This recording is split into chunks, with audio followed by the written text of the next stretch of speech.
Constituição garante a livre iniciativa e etc. Agora, eu cumpro as metas de universalização. Então, apresente para mim a fonte de receita, porque a universalização, a obrigação de universalizar é do Estado. E aí, então, não é essa conta, mas uma boa parte dela é isso. Quando nós privatizamos a tarifa do telefone, né, a taxa de utilização básica, é em torno de R$9. E chegamos ao final do ano passado, do começo desse ano, a R$38,88. Isso subiu muito mais que a inflação. Mas por que subiu muito mais que a inflação? A inflação subiu 80%, isso subiu 360%, quase 400%, 387%. Exatamente porque financiava uma meta de universalização, que era o estudo. Então, nesse caso aqui, a questão da banda larga, ela foi envolvida dentro de um contrato que estabeleceu a meta de universalização para backhaul, que mudou aqui. Esse assunto eu vou também discutir na minha apresentação e não vou entrar muito fundo nisso. Eu acho que o Leonardo tem algo. É importante na questão também falava da inibição, na verdade, favorecimento nas licitações da participação das grandes operadoras. Acho que não é bem assim. Vejamos, em 2006, na licitação do 3,5 10,5 GHz, nas regras editaristas estavam previsto o quê? A proibição das concessionárias atuarem na área de concessão delas. Inclusive, isso foi um motivo de muita polêmica, discussão, mas a Anatel, o conselho diretor, firmou essa posição. Mais tarde, o TCU questionou a questão do preço mínimo e, por isso, a licitação foi interrompida. De qualquer forma, como o Humberto adiantou, essa licitação do 3,5 GHz, até o rapaz, esqueci o nome, estava fazendo a apresentação da Motorola, os equipamentos, etc.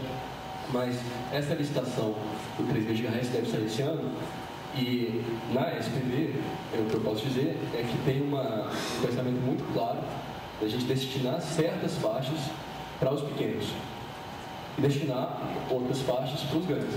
E de modo também que a simetria regulatória vai estar presente no sentido de impor mais obrigações aos grandes, impor muito menos, ou quase nenhuma obrigação, aos pequenos. Então isso já está bastante claro, isso vai ser debatido com o Conselho Diretor, é importante dizer isso.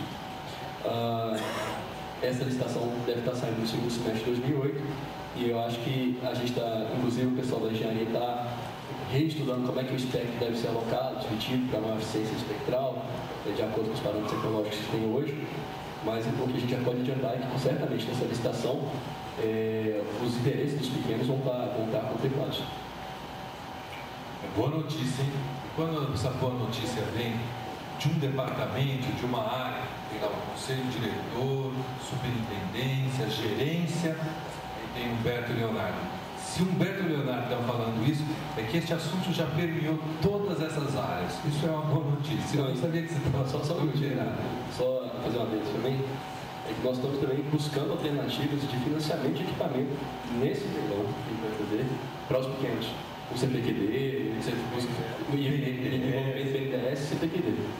Eu tenho usado algumas coisas. O BNDES é para todos. Tem um slogan do governo: Brasil, um país de todos. Eu me incluo nesse todos. Eu acho que nesse todos eu estou incluído dentro. Ou seja, os pequenos estão incluídos.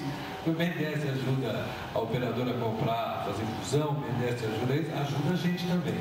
Embora existam os institutos, pelo cartão BNDES. Bom, vamos para a última pergunta, que embora que nosso tempo já esteja estourado, mas eu acho que a gente não pode deixar de responder essa pergunta, que ela é fundamental. A pergunta é: como que a Anatel vê o negócio de parceria? Positivo, negativo e por quê? Essa eu não respondo, viu?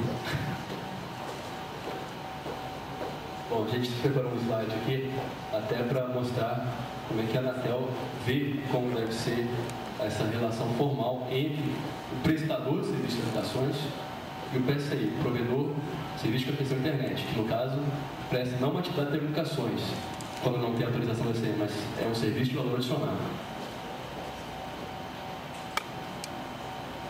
Bom, no primeiro caso, a gente vê uma situação onde existem apenas dois contratos.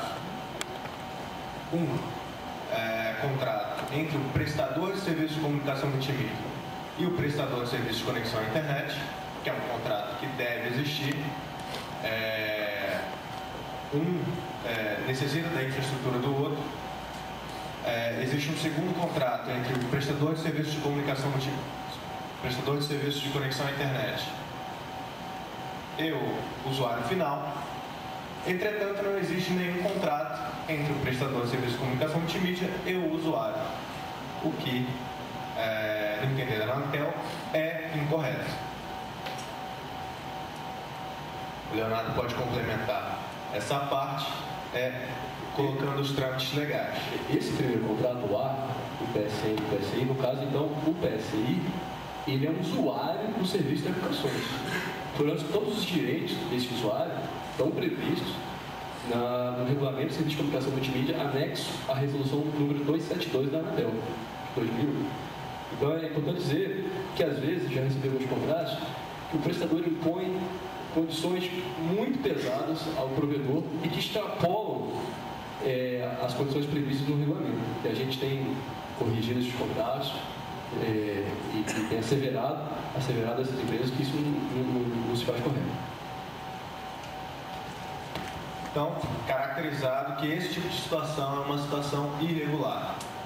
Vamos para uma segunda situação, um segundo caso concreto, que já analisou e já se chegou a um consenso. Existe o mesmo contrato entre o prestador de serviço de comunicação multimídia e o prestador de serviço de conexão à internet, que é um contrato que deve existir. Como o Leonardo bem frisou, o PSI é um usuário do sistema de serviço de comunicação multimídia. E existe um segundo contrato, onde existem as entidades, o prestador de serviço